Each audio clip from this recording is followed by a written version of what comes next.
There are buildings that behave like monuments, and there are buildings that behave like machines. Buckingham Palace is both. From the outside, it is ceremony stone, symmetry, and a kind of imperial stillness. From the inside, it is logistics, corridors like arteries, doors like airlocks, and staff who move with the quiet urgency of people trained never to make history look messy. And in late October 2025, the palace was in the familiar pre-event surge-controlled scramble that precedes every major royal appearance. Two engagements sat close together on the calendar, and close together is how mistakes happen. On November 12, 2025, Queen Camilla hosted a reception for the Booker Prize finalists, an event that, on paper, is cultural patronage, but in practice is also statecraft, a projection of stability, literacy, and continuity through the soft power of the crown. Then, just 48 hours later, on November 14, 2025, King Charles III marked his 77th birthday with a full slate of engagements across South Wales, including appearances tied to regional heritage and public investment projects. Another carefully curated signal that the monarchy is present, modern, and working. 2 dates. 2 narratives. One institution trying to look effortless while it sweats behind velvet curtains. This is where the camera usually points at gowns and smiles, and where the public is encouraged to believe that everything inside those walls runs on tradition and good breeding, but palaces run on something else. Protocol. And protocol is simply power written down, because within the monarchy, nothing is just jewelry. Not on nights like this. The formal photograph is where most viewers start. A posed image circulates, polished and controlled, an official moment meant to settle the nerves of a restless news cycle. In those photographs, the human eye goes where it is trained to go, to the one figure framed slightly forward, to the one dress that breaks the palette, to the light that catches on diamonds at the hairline, and that's the point. Royal imagery is never accidental. It is meant to communicate hierarchy without speaking it aloud. But when you zoom in on the glittering crown line, the tiara, the headpiece, the historic stones, you are not just seeing adornment. You are seeing an internal map of rank, permission, and possession.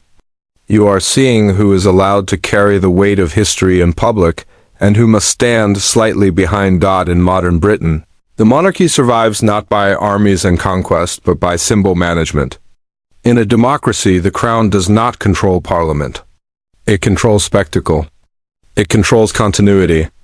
And the crown jewels, literal and symbolic, are part of that communications arsenal, which is why, when rumors begin to circulate inside royal reporting ecosystems about a clash over access to a particular tiara, the story spreads like smoke through dry timber.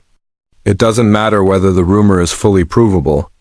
It matters that the rumor feels structurally believable, because the monarchy's internal politics are structured around scarcity, permission, and legacy. So let's be precise about what is verifiable and what is not. The public record confirms that Queen Camilla hosted the Booker Prize reception on November 12th, and that the palace framed her role through her long-running literacy work, including the Queen's reading room.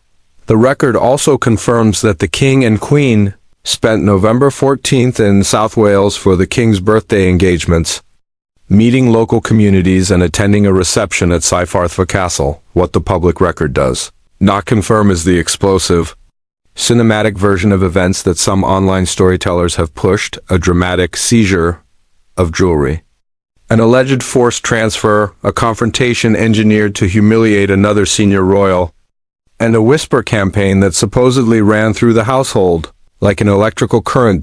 There are no official statements corroborating those claims, and reputable coverage that exists around these dates focuses on the engagements themselves, not any verified internal scandal. But here's what investigative reporting understands, especially those of us who've covered fragile governments, elite families, and power networks in crisis zones. When an institution is built on image, the fight for image becomes the real battlefield, and nothing carries image like a tiara. Consider the pieces that royal watchers fixate on, each one a portable relic, a wearable constitution. The Oriental circlet, for example, is not merely a tiara. It is a Victorian artifact designed under Prince Albert for Queen Victoria, built with lotus motifs and Mughal-inspired arches, later altered by Queen Alexandra and long associated with the Queen Mother. Even luxury jeweler Garrard, whose house history is intertwined with Britain's royal jewelry, frames it as one of the most important historic pieces in the royal collection. And in December 2025, Catherine, Princess of Wales, wore that oriental circlet publicly at a major state banquet, an appearance widely covered as symbolically significant because it visually positions her as a future queen in waiting. The lover's knot is another political artifact, disguised as ornament known publicly for its association with Diana and now frequently associated with Catherine's role at high-level diplomatic events, and the lotus flower tiara, a piece with its own lineage from the Queen Mother to Princess Margaret, later seen on Catherine at major occasions, has repeatedly been framed by royal media as an emblem of continuity, passed down through women at the heart of the institution. These objects are not random fashion choices. They are curated signals inside a centuries-old hierarchy. A tiara says, "I belong here." It says, "I am trusted with this institution's memory," and in a monarchy, memory is legitimacy. Now, put yourself inside the palace during the first week of November, when everything becomes compressed into fittings, rehearsals, security timelines, and the ruthless tyranny of televised optics. In that environment, a wardrobe choice is not simply aesthetic. It is strategic. Staff don't discuss what looks nice. They discuss what reads on camera, what reads to foreign diplomats, what reads to domestic audiences, what reads to the tabloids hunting conflict, and to Republican critics hunting hypocrisy. And in that pressure cooker, one unverified story begins to circulate in fragments, first as whispers in private, then as insinuations online, that there was tension around jewelry allocations, that a senior figure insisted on a particular piece, that protocol was strained, that staff felt caught between competing authorities. This is the kind of narrative that thrives because it carries just enough truth about how palaces operate, because palaces do have vaults. Palaces do have custodians. Palaces do have internal rules about access and logging and security. The monarchy's legitimacy depends on the idea that its treasures are institutional, not personal, managed, not grabbed. Inherited, not taken. That's why the most damaging palace rumors are never about money. They're about boundaries. Who gets to decide? Who must ask? Who can simply instruct?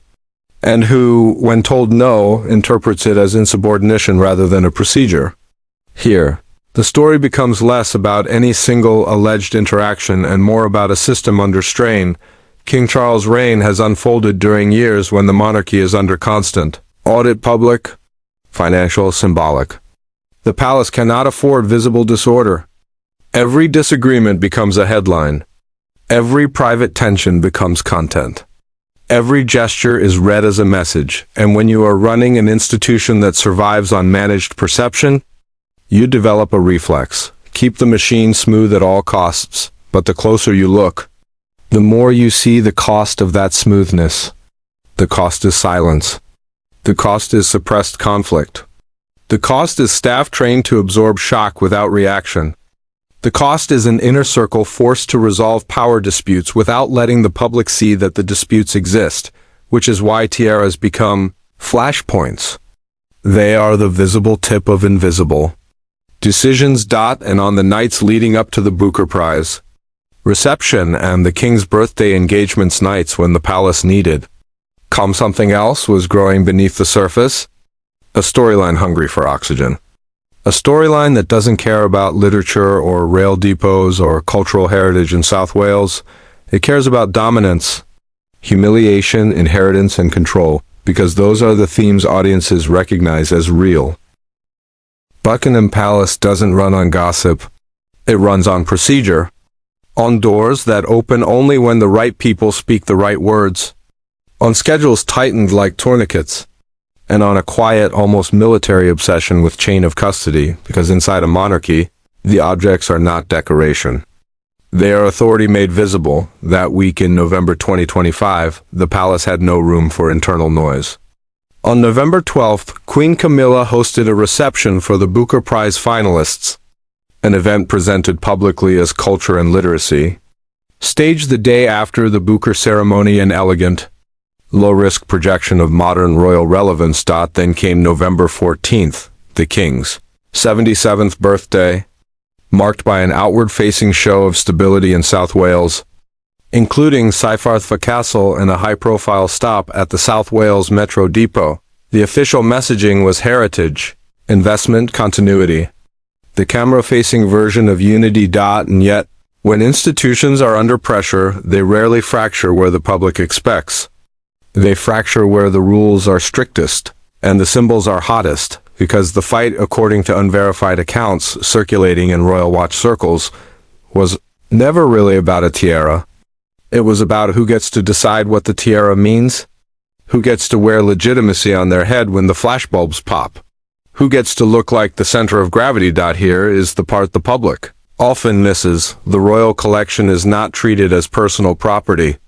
The Royal Collection Trust states it plainly, ****. The collection is held in trust by the sovereign for his successors, and the nation ****, not owned privately. That idea, held in trust, is the legal spine behind royal optics. It's why access is governed, why logging matters, why vault culture exists even when the palace pretends it's only pageantry. So, when whispers spread about unscheduled access and protocol bypassed, the allegation is more serious than people realize. It implies a breach not of taste, but of system, like an unauthorized draw from an armory. Even if no one can prove the exact details, the plausibility alone makes staff tense. Because staff live inside the system the public only imagines, and this is where symbolism turns tactical. One tiara in particular became a silent headline in late 2025, Queen Victoria's Oriental Circlet. Catherine, Princess of Wales, wore it at the *** German state banquet at Windsor Castle *** in early December 2025, a night soaked in diplomatic choreography. Multiple outlets noted the tiara's historic weight and its visual impact, an unmistakable signal of rank, heritage, and future role. That banquet wasn't merely jewelry news. It was geopolitics and velvet gloves. Vogue reported the event honored German President Frank-Walter Steinmeier, and framed it as part of a major state visit, exactly the kind of moment where royal symbolism functions as soft power. In those rooms, what is worn is part of what is said. Now rewind to November. 2 major engagements, 2 outfits, 2 sets of cameras, and, according to the rumor ecosystem, a private tug-of-war over which jewels would appear in which light. The public sees sparkle. Palace staff see hierarchy. Because when one senior figure wears a piece long associated with another, it can read internally like a territorial flag planted in contested ground. This is how courts work, modern courts included. They rarely announce battles. They choreograph them, and the most volatile ingredient in any court is humiliation. Not shouted humiliation, the quiet kind. The kind done in front of witnesses without raising a voice. The kind delivered through access. Who gets invited? Who gets denied? Who gets framed in the photograph? Who gets the object that carries history like a weapon? In this environment, unverified claims about a confrontation, one royal insisting, another resisting.